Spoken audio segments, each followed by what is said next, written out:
اعوذ باللہ من الشیطان الرجیم بسم اللہ الرحمن الرحیم قال اللہ تبارک و تعالی فی القرآن المجید والفرقان الحمید یا ایہا الناس قد جاءتکم موعظۃ من ربکم وشفاء لما فی الصدور وہدی ورحمۃ للعالمین صدق اللہ العظیم۔ السلام علیکم ورحمۃ اللہ وبرکاتہ۔ امید ہے کہ تمام ہی محبان مصطفیٰ خاتم النبیین صلی اللہ علیہ وآلہ وسلم بخیریت ہیں۔ موسامین اللہ جل شانہ اپنی صلاح رحت کتاب میں ارشاد فرما رہا ہے، ایھا الناس، اے انسانوں، تمہارے رب کی طرف سے نصیحت آئی ہے، وشفاء لما فی صدور، اور دل کی شفا، وہدی ورحمۃ للعالمین، ہدایت اور رحمت ہے ایمان والوں کے لیے۔ تو موسامین اللہ جل شانہ نے اپنی صلاح رحت کتاب میں جو ذکر فرمایا ورحمۃ للمؤمنین کہ ہدایت اور رحمت ہے مومنوں کے، شفاء لما فی صدور، اور دل کی صحت ہے۔ ہم اس کو پڑھتے رہیں گے تو ہمارا دل جو ہے وہ مطمئن رہے گا، کیونکہ یہ خود اللہ ہی کا ذکر ہے جو اللہ جل شانہ نے حضور خاتم النبیین صلی اللہ علیہ وآلہ وسلم کے ذریعے ہم تک پہنچایا ہے، جس کے اندر احکامات لکھے ہوئے ہیں، جو اللہ کی عبادت ہوتی ہے وہ جو ہم کرتے ہیں، اوامر و نواہی کا خیال رکھتے ہیں۔ تو اس کے علاوہ جب ویسے ہم قرآن کو پڑھتے ہیں، یہ سارا اللہ ہی کا تو حکم ہے۔ جب اللہ ہی کا حکم ہم نے ماننا ہے، اس کے مطابق عمل کرنا ہے، تو یہ اللہ کا ذکر ہے۔ تو صرف سبحان اللہ یا الحمدللہ یا اللہ اکبر کہہ دینا یہ بھی ذکر ہے، لیکن نماز پڑھنا بھی اللہ ہی کا ذکر ہے، اس میں بھی ہم قرآن پڑھتے ہیں۔ اور ویسے قرآن کو پڑھنا کھول کے یا زبانی، یہ بھی اللہ ہی کا ذکر ہے، اور یہ بھی قرآن ہی ہم پڑھے ہوتے ہیں۔ تو اللہ تعالیٰ نے فرمایا کہ الا بذکر اللہ تطمئن القلوب، کہ اللہ کے ذکر سے دلوں کو سکون ملتا ہے۔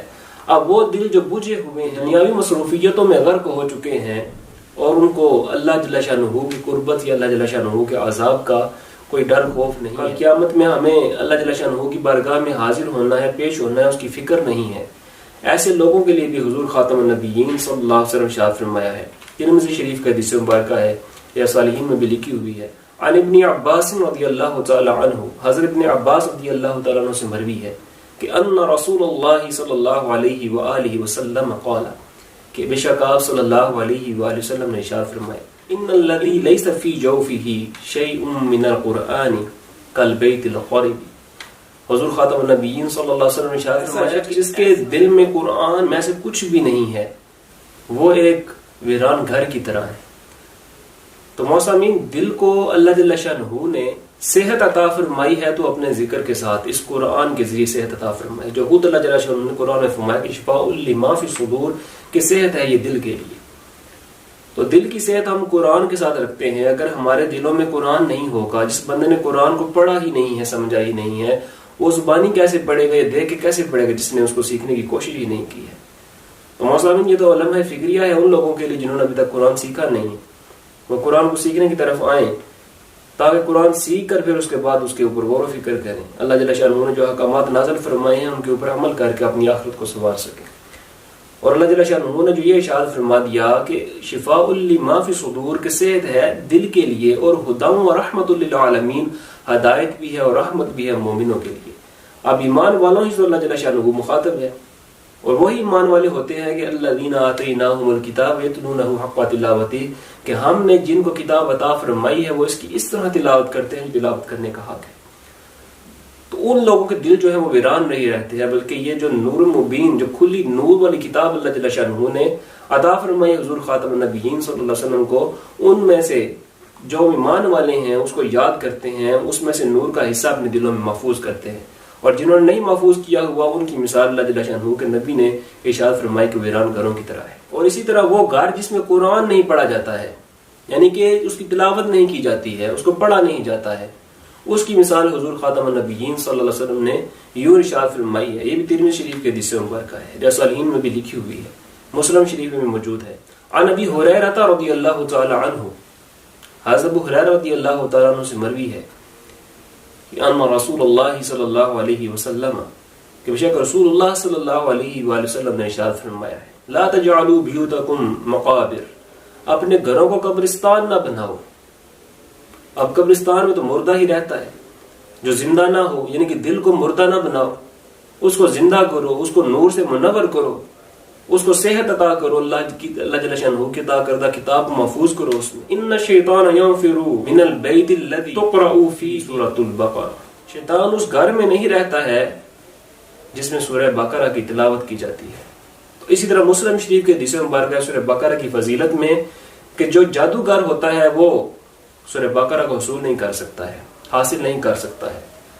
تو جادو کے کاٹ کے لیے بھی بہت مؤثر اور مجرب نسخہ ہے سورہ بقرہ کی تلاوت کرنا. اپنے گھروں کو اگر آپ منور کریں گے، مثال کے طور پہ اگر آپ چاہتے ہیں، ہمیں تو یاد بھی اسی وقت آتی ہے قرآن کی، اسی وقت عاملین کی یاد آتی ہے، جناب فلاں ہم عامل کے پاس جائیں، ہمیں فلاں وظیفہ دے، فلاں سورت پڑھنے کے لیے دے، تاکہ ہمارے گھر سے جو آثار ہیں، جو سائے ہیں، جو جادو ہیں، وہ ختم ہو جائیں جب ہمارے سر کے اوپر پڑتی ہے. اور اس کے پہلے ہم تیاری کر کے رکھتے نہیں ہیں. اگر روز ہم قرآن کو پڑھتے رہیں، اس کے اوپر عمل کرتے رہیں، شریعت کے احکامات کے مطابق زندگی گزارتے رہیں، تو پھر تو ہمارے دلوں میں، ہمارے گھروں میں برکتیں اور نور ہی نور ہو، پھر یہ نحوست داخل ہی نہ ہو. تو یہ قصور کس کا ہے؟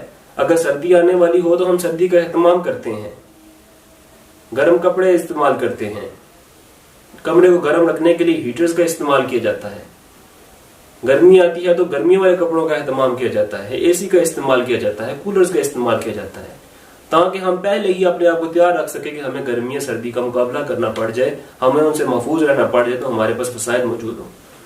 تو وہ گرمی جو قیامت والے دن ایسی دوزخ کی آگ جو کہ اس دنیا کی آگ سے 70 گنا زیادہ گرم ہوگی، اس کا سامنا کیسے کریں گے؟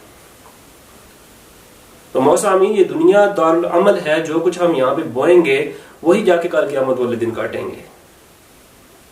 تو قرآن سے بے رغبتی انسان کو جہنم میں لے جانے کا سبب ہے، اور قرآن کی طرف رغبت جو ہے وہ انسان کو دنیا میں بھلائی عطا فرماتی ہے اور آخرت میں بھلائی عطا فرماتی ہے. تو وہ کیسے ہو سکتی ہے رغبت؟ جیسے ہم قرآن کو سیکھیں گے، اس کے اوپر عمل کریں گے. انما الاعمال بالنیات، حدیث مبارکہ موجود ہے کہ اعمال کا دار و مدار نیتوں پر ہے، لیکن انما ثواب الاعمال بالنیات، اعمال کے ثواب کا جو دار و مدار ہے وہ نیتوں پر ہے. علماء جو اس کی شرح کرتے ہیں وہ یہی کرتے ہیں کہ انما ثواب الاعمال بالنیات، کہ اعمال کے ثواب کا دار و مدار نیتوں پر ہے، کہ ہمارے عمل میں جتنا اضافہ ہوگا اس قدر ہمیں ثواب ملے گا. اب اگر ہم قرآن کو پڑھیں اور قرآن کو تجوید کے مطابق پڑھیں، جو اصول و قواعد ہیں ان کو مد نظر رکھ کے پڑھیں گے، تو ظاہر سی بات ہے کہ ہمیں ثواب ملے گا. ورنہ رب قاری القرآن من قرآن یلعنہ، حدیث مبارکہ تجوید، علم و تجوید میں لکھی ہوئی ہے کہ بہت سارے قاری قرآن ایسے ہیں کہ الٹا قرآن ان کے اوپر لعنت کرتا ہے. وہ دو طرح سے ہے، ایک تو وہ قرآن کے اوپر عمل نہیں کرتے ہیں، اور دوسرا وہ قرآن کو غلط پڑھتے ہیں. تو موسامین، اس طرح کر کے ترغیب اپنی بنائیں کہ پہلے قرآن کو سیکھیں اچھے طریقے سے، جو قانون اور رولز و قواعد ہیں قرآن کو سیکھنے کے تجوید کے مطابق، وہ قواعد سیکھیں پہلے، پھر اس کے بعد اس کے مطابق اس کے اوپر پریکٹیکل لائف میں اس کو لے کے آئیں.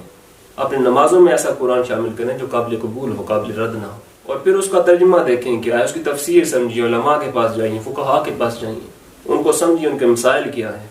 اپنی زندگی کا احساس کمتری سے اپنے آپ کو دور کیجیے.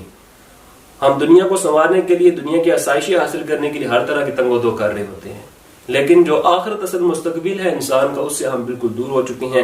اس کی جو حقیقت ہے وہ ہمیں حاصل نہیں ہے، صرف اس وجہ سے کہ ہم نے علم کا، جو دین کا علم ہے وہ سیکھا نہیں. تو موسامین، اللہ جل شانہ نے جو ہمیں یہ موقع دیا ہے، جو زندگی عطا فرمائی ہے، اس کا ہمیں فائدہ اٹھانا چاہیے.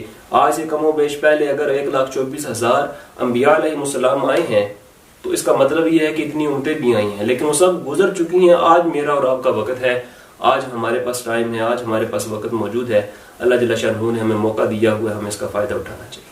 تو موسامین، ہم نے الحمدللہ اللہ جل شانہ کے فضل و کرم سے اسی قرآن کی طرف ترغیب دیتے ہوئے اور قرآن کو آگے بڑھانے کی اور پڑھانے کی اور پڑھنے کے اعتبار سے آگے لے جانے کی جو کوشش جاری رکھی ہے، جو اس چینل کے توسط سے آپ تک پہنچتی ہے تجوید اینڈ اصلاح کے تھرو.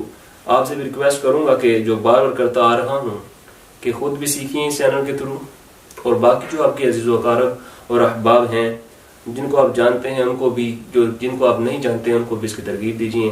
شاید آپ کی وجہ سے کوئی بندہ راہ راست پہ آ جائے، قرآن کو پڑھنا سیکھ جائے اور اس کی طرف ترغیب حاصل کرے، اور وہ آپ کے لیے وہی نیکی اللہ جل شانہ کو پسند آ جائے اور وہ جنت میں جانے کا سبب بن جائے. والا اللہ جل شانہ کے فضل و کرم اور احسان سے الحمدللہ ہم لیسن نمبر 6 کے پارٹ 1 کو تو کمپلیٹ کر چکے ہیں، لیکن آج انشاءاللہ ہم لیسن نمبر 6 کے پارٹ 2 کو سٹارٹ کریں گے.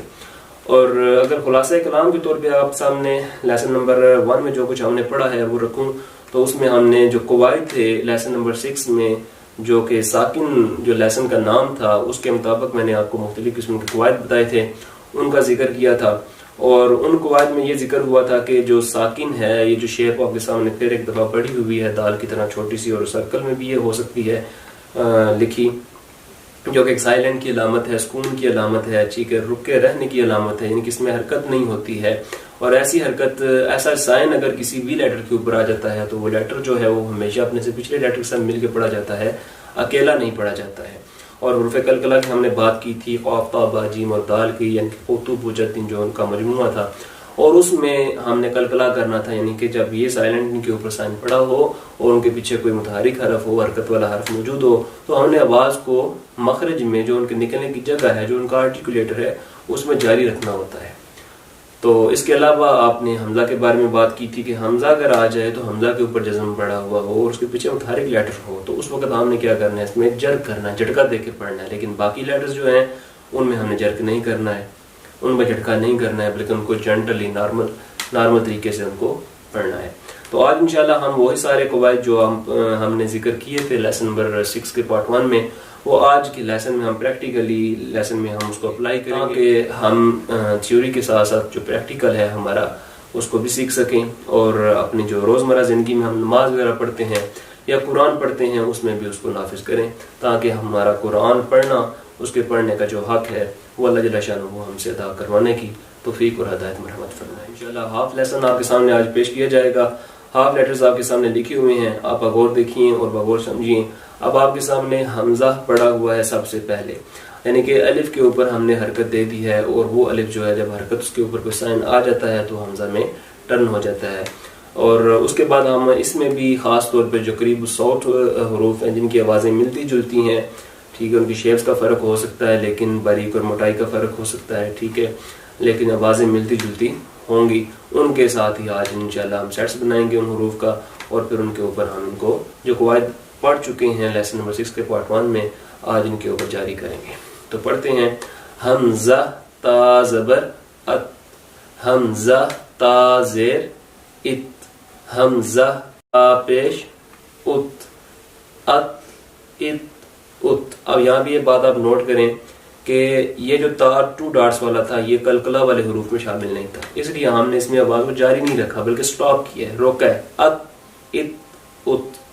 لیکن نیکسٹ جو تو آپ کے سامنے پڑا ہوا ہے یہ ہم انشاءاللہ ریڈ کلر میں آپ کے سامنے رکھیں گے، ٹھیک ہے، تاکہ آپ کو یہ ڈیفرنس رہے کہ حروف مستعلیٰ جسے ہم نے اسکائی بلو کلر میں رکھے تھے، اسی طرح جو یہ لیٹرز ہیں حروف قلقلہ ان کو ہم ریڈ کلر میں رکھیں گے، تاکہ آپ یہاں پہ ڈیفرنس رکھ سکیں کہ حروف قلقلہ میں بعض مستعلیٰ بھی شامل ہیں، لیکن وہ مستعلیٰ اپنی جگہ پہ رہیں گے، ٹھیک، ان کو کرنا ہے. لیکن ریڈ اس کلر کو اس لیے ایڈ کر رہے ہیں بیچ میں کہ آپ کو یہ بھی سمجھ لگ جائے کہ حروف قلقلہ میں بھی شامل ہے، ٹھیک ہے، تاکہ آپ مزید پریکٹیکل اس میں جب قرآن پڑھیں گے تو آپ کو مسئلہ نہ پیش آئے کہ آپ فرق کر سکیں کہ حروف قلقلہ کو ہم نے ٹھیک کرنا ہے اس میں، کیونکہ بعض لیٹر حروف قلقلہ میں ایسے بھی ہیں جو تھن ہوتے ہیں اور بعض تھک ہوتے ہیں. یہ ڈیفرنس رکھ کے آپ نے قرآن کو پڑھنا ہے. تو جو ہے یہ تھک لیٹرز میں بھی شامل ہے اور اسی طرح یہ حروف قلقلہ میں بھی شامل ہے، یعنی کہ اس کو پھر تھک بھی کرنا ہے اور قلقلہ بھی کرنا ہے، ٹھیک ہے. تھک کا مطلب کیا ہے، آپ نے آواز کو موٹا کرنا ہے، ٹھیک ہے، اور موٹی بھی ہو جاتی ہے آواز، زبان کی جڑ کو آپ نے اٹھانا ہے. اور قلقلہ کیا ہے کہ اس کے مخرج میں صرف آپ نے آواز کو جاری رکھنا ہے،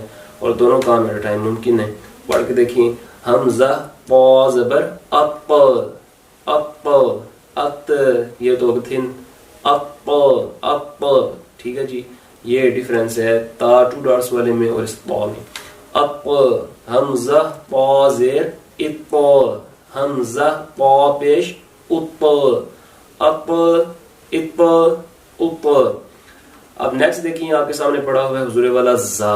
اب اس زا میں آپ نے کیا کرنا ہے، یہ حروف قلقلہ میں شامل نہیں ہے، تو اس لیے آپ نے آواز کو یہاں پہ از ایسے نہیں کرنا بلکہ اس کو سٹاپ رکھنا ہے. اور اس میں جو صفیریہ کی جو صفت ہے، سی ٹی ٹائپ آواز آتی ہے جو، ٹھیک ہے، اس میں خاص صفت ہے جو میں نے آپ کو پہلے بتائی ہے لیسن نمبر 1 میں، تو اس کا بھی خاص خیال رکھنا ہے. وہ آواز آئے گی اس کا مطلب یہ نہیں کہ قلقلہ ہو رہا ہے، جیسے از از، ٹھیک ہے، از ایسے نہیں ہے، از، اس میں اور اس میں فرق ہے. تو آپ دیکھیے پڑھیے. حمزہ زا زبر از، حمزہ زا زیر از، حمزہ زا پیش از، از از از. تو امید ہے کہ آپ کو زا کی سمجھ آ چکی ہوگی. اب نیکسٹ آگے دیکھیں پڑا ہوا ہے ذال. اب ذال جو ہے ہاں یہاں پہ ایک اور بات خاص جو میں بار بار ریپیٹ کرتا ہوں ہر لیسن میں کہ حروف مستعلیہ کا آپ نے خاص خیال رکھنا ہے. اور اسی طرح آپ نے جو آرٹیکولیٹرز ہیں لیٹرز کے جو حروف کے مخارج ہیں جہاں سے حروف نکل رہے ہیں جو آپ نے لیسن نمبر 1 میں پوری محنت کے ساتھ میں امید کرتا ہوں کہ آپ نے سیکھے ہیں ان کا آپ نے خاص خیال رکھنا ہے اور اس کے بعد پھر آپ نے ان کو پڑھنا ہے. اس میں آپ نے غلطی نہیں کرنا ہے حروف کے مخارج میں خاص طور پہ. تو پڑھیے آگے ذال. کیونکہ زا اور ذال دونوں میں آپ نے ڈیفرنس آواز میں فرق رکھنا ہے ان کا آرٹیکولیٹرز میں بھی ڈیفرنس ہے اور وہ ڈیفرنس اگر آپ نے بخوبی سمجھ لیا لیسن نمبر 1 میں تو پھر آپ کو پرابلم نہیں ہوگی. اگر کسی نے سمجھا نہیں ہے کمی ہے تو اپنے آپ کو یہیں پہ روکیں واپس جائیں لیسن نمبر 1 میں اس کمی کو پورا کر کے پھر اس طرف آئیں. یہ میرا مخلصانہ مشورہ آپ کے لیے اور یہی انشاءاللہ آپ کے لیے. پڑھیے ذال حمزہ ذال زبر ال حمزہ ذال زیر ال حمزہ ذال پیش ال ال ال ال. ٹھیک ہے جی ال ال ال. تو امید ہے کہ آپ کو یہ ذال کی بھی سمجھ آ چکی ہوگی. اور نیکسٹ آگے لکھا ہوا ہے وا. اب وا جو ہے یہ تھک لیٹر میں شامل ہے حروف مستعلیہ میں شامل ہے. روٹ آف ٹنگ کو آپ نے اٹھانا ہے. ٹھیک ہے اس کو کیوں کہ آپ نے موٹا کرنا ہے حرف کو اس لیے. تو پڑھیے او او حمزہ وا زبر او او او او. غائن کی وائس بعض کا کچھ فیل ہوتی ہے ٹھیک ہے لیکن غائن نہیں ہے. اس کو وا آپ جب پڑھیں گے نا وا وا او وا او ٹھیک ہے اس کی سٹارٹنگ وائس جو اصل ہے نا ٹھیک ہے آپ سمپل لیٹر پڑھ کے دیکھیں وہی رہے گی. اور اسی طرح اگر آپ اس کو جوائنٹ کرتے ہیں ٹھیک ہے تب بھی آپ نے وہی آواز نکالنی ہے. پڑھیے حمزہ وا زبر او حمزہ وا زیر ایو ایو ایو. یہاں پہ جنرلی جو آپ نے 2 فرنٹ ٹیز جو ہیں ان کے ایجز جو اندر کی سائڈ پہ ہیں وہاں پہ آپ نے ٹپ پوائنٹ بھی لگانا ہے ٹانگ کے ٹھیک ہے. اور زبان کی جڑ کو اٹھانا جو آپ کو آواز وہ والی آتی ہے موٹا کرنے کی آ رہی ہوتی ہے وہ زبان کی جڑ کو اٹھانے کی آ رہی ہوتی ہے او او ورنہ ال ال او او. امید ہے کہ آپ کو یہ بات سمجھ آ چکی ہوگی کہ ٹھیک کرنے کے لیے یہ آواز نکالنا پڑتی ہے. آگے کیا ہے جی حمزہ وا پیش او او ایو او. تو حضور والا اسی طرح ہمارے پاس آگے آ رہا ہے ثا سین اور صاد. اب یہ جو ثا سین اور صاد ہے ان کی آواز جو ہے وہ کافی حد تک ملتی جلتی ہے لیکن کافی حد تک ان کے آرٹیکولیٹرز میں بھی ڈیفرنس ہے. کچھ تھک لیٹرز ہیں کچھ ایک آدھ اس میں تھن بھی ہے ٹھیک ہے. یہ باتیں ساری آپ نے مد نظر رکھ کے اس کو پڑھنا ہے. تو پہلے پڑھتے ہیں ثا کو 3 ڈاٹس کے اوپر پڑے ہوئے ہیں ثا ٹھیک ہے جی. اس کو بھی پڑھنا ہے حمزہ ثا زبر اث حمزہ ثا زیر اف حمزہ ثا پیش اث اث اف اث. آپ نے فیل کیا ہوگا کہ یہاں پہ ثا پڑھتے ہوئے ہلکی سی ہوا جیسے خارج ہوتی ہے ایسی آواز آپ کو آئی ہوگی لیکن سین کی طرح کی آواز نہیں آئی سیٹی کی طرح کی آواز نہیں آئی ہے. یہ ڈیفرنس ہے ثا سین اور صاد میں. یہ آپ نے ڈیفرنس لازمی رکھنا ہے. آگے سین پڑھیے حمزہ سین زبر اس حمزہ سین زیر اس حمزہ سین پیش اس اس ٹھیک ہے اس ٹھیک ہے. یہ ڈیفرنس آپ کو ثا اور سین میں فیل ہوا ہوگا. آگے آگے صاد میں ہمیں کیا کرنا ہے یہ مستعلیہ لیٹر میں شامل ہے ٹھیک کرنا ہے اس کو. باقی دونوں تھن ہوئے تھے لیکن وائس جو ہے وہ قریب اس صاد کی ملتی جلتی آوازوں کی طرح ہے. ڈیفرنس کس چیز کا ہوگا سین اور صاد میں کہ ایک تو یہ تھن لیٹر ہے جو سین ہے اور تھک ہے جو صاد ہے. یہی آپ نے ڈیفرنس رکھنا ہے. اور ثا جو ہے اس کا آرٹیکولیٹر بھی ڈیفرنٹ ہے. ان کا دونوں کا آرٹیکولیٹر جو ہے وہ ڈیفرنٹ ہے. پڑھیے حمزہ صاد زبر اس حمزہ صاد زیر اس حمزہ صاد پیش اس تو یہ امید ہے کہ آپ کو روٹ آف ٹنگ کے اٹھنے کی جو آواز ہے وہ محسوس ہو رہی ہوگی. زبان کی جڑ کے اٹھنے کی آواز محسوس ہو رہی ہوگی. کیوں کر رہے ہیں ہم ایسا کیونکہ یہ تھک لیٹر ہے اس لیے ہم نے موٹا کرنے کے لیے یہ جو زبان کی جڑ ہے اس کو اٹھانے کی کوشش کرنی ہوتی ہے. تو حضور والا نیکسٹ آپ کے سامنے پھر 2 لیٹرز آ رہے ہیں دال اور ضاد. اب یہ جو دونوں آپ نے پڑھنے ایک تھن ہے ایک تھک ہے. دال تھن ہے ضاد جو ہے وہ تھک ہے. ان کی آرٹیکولیٹرز میں ڈیفرنس ہے ٹھیک ہے لیکن ان کی جو آواز ہے وہ ملتی جلتی ہے ٹھیک ہے. آواز میں ڈیفرنس آرٹیکولیٹر کے ڈیفرنس کرنے سے ہمیں بخوبی سمجھ آ جائے گی ٹھیک ہے کہ دونوں کی آوازیں جو ہیں وہ تھوڑی بہت تھک اور تھن ہونے کے اعتبار سے بھی مختلف ہیں ٹھیک ہے جی. پڑھیے حمزہ. اب جو دال دیکھیں دال جو ہے یہ حروف قلقلہ میں شامل ہے لیکن ضاد نہیں ہے. یہ آپ کو ریڈ کلر میں نظر آ رہا ہے، بہت تو نہیں نظر آ رہا، ٹھیک ہے، ریڈ کلر میں رکھا ہے اس لیے کیونکہ یہ حروف قلقلہ میں شامل ہے۔ تو جو حروف قلقلہ ہیں ان میں آواز آپ نے جاری رکھنی ہے، ٹھیک ہے، دال میں ہم آواز جاری رکھیں گے اور داد میں نہیں رکھیں گے کیونکہ داد جو ہے وہ حروف قلقلہ میں شامل نہیں ہے۔ پڑھیے، حمزہ دال زبر اد، حمزہ دال زیر اد، حمزہ دال پیش اد، اد اد اد۔ نیکسٹ آپ کے پاس سامنے آ گیا ضاد، حمزہ ضاد زبر اب، یہاں پہ ساتھ ہی ہم نے کیا کیا، مخرج کو بند کر دیا، سٹاپ کر دی کیونکہ حروف قلقلہ میں نہیں ہے، ٹھیک ہے۔ جو اس کا آرٹیکولیٹر ہے وہ بھی آپ بخوبی سمجھیے، دوبارہ اگر آپ نے سمجھا نہیں ہے لیسن نمبر 1 میں جا کے پڑھیے، حمزہ ضاد زبر اب، حمزہ ضاد زیر اب، حمزہ ضاد پیش اب، اب اب اب، ٹھیک ہے جی۔ آپ نے مخرج پورا اس کو جو ہے وہ بند کر دینا ہے، ٹھیک ہے۔ تو امید ہے کہ آپ کو داد کی بھی اور دال کی بھی سمجھ والا ہمارے پاس آ رہے ہیں کاف اور قاف۔ اسی طرح ایک کاف جو ہے فرسٹ والا تھن ہے، باریک ہے، نیکسٹ والا تھک ہے، یعنی کہ پورا یعنی موٹا کر کے اس کو پڑھنا ہے 2 ڈاٹ والے قاف کو، اور دوسرے والا جو قاف ہے وہ حروف قلقلہ میں شامل ہے جو کہ آپ کو ریڈ شیپ میں نظر آ رہا ہے، جو کہ فرسٹ لیٹر ہے مجموعہ جو میں نے آپ کے سامنے رکھا تھا قطب جدن میں قاف، ٹھیک ہے۔ تو اس میں آپ نے قلقلہ کرنا ہے، آواز کو مخرج میں جاری رکھنا ہے، اور جو پہلے والا کاف ہے تھن ہے جس کو باریک کرنا ہے وہ کاف جو ہے وہ مخرج میں جاری نہیں ہوگا کیونکہ حروف قلقلہ میں شامل نہیں ہے۔ پڑھیے، حمزہ کاف زبر اک، حمزہ کاف زیر اک، حمزہ کاف پیش اک، اک اک اک۔ نیکسٹ قاف ہے تو اس کو تھک بھی کرنا ہے کیونکہ حروف مستعلے میں شامل ہے، اور قلقلہ بھی کرنا ہے، آواز مخرج میں جاری بھی رکھنی ہے کیونکہ حروف قلقلہ میں بھی شامل ہے۔ پڑھیے، حمزہ قاف زبر اق، حمزہ قاف زیر اق، حمزہ قاف پیش اق، اق اق اق۔ تو یہ ڈیفرنس آپ کو بھی سمجھ آ چکا ہوگا۔ اب نیکسٹ جو ہے آپ کے پاس آخری جو ہمارے لیسن کا لیٹر ہاف ہو جائے گا انشاءاللہ یہاں پہ، اور جو باقی ہمارے لیٹرز رہ جائیں گے انشاءاللہ ہم جو نیکسٹ پارٹ ہوگا اس میں آپ کے سامنے ذکر کریں گے، اور پھر مکمل جو ہے وہ اس کو ہم آپ کے سامنے فلو کے ساتھ بھی پڑھ کے دکھائیں گے لیکن نیکسٹ پارٹ میں، تاکہ آپ ایزی سے آہستہ آہستہ کر کے باتیں ساری جو ہیں وہ ذہن میں بھی رکھ سکیں اور آسانی سے اس کا امپلیمنٹ جو ہے اپنی پریکٹیکل لائف میں قرآن پڑھنے میں بھی اور نماز پڑھنے میں بھی لے آ سکیں۔ تو جو قواعد اب تک آپ نے سیکھے ہیں پڑھے ہیں ان سب کو بھی آپ کوشش کیا کریں گے قرآن کو پڑھتے ہوئے ان کے اوپر یہ دیکھا کریں گے قاعدہ میں جو پڑھا تو اس کے مطابق یہ میں لیٹر یا ورڈ جو ہے وہ پڑھ رہا ہوں رہی ہوں یا نہیں۔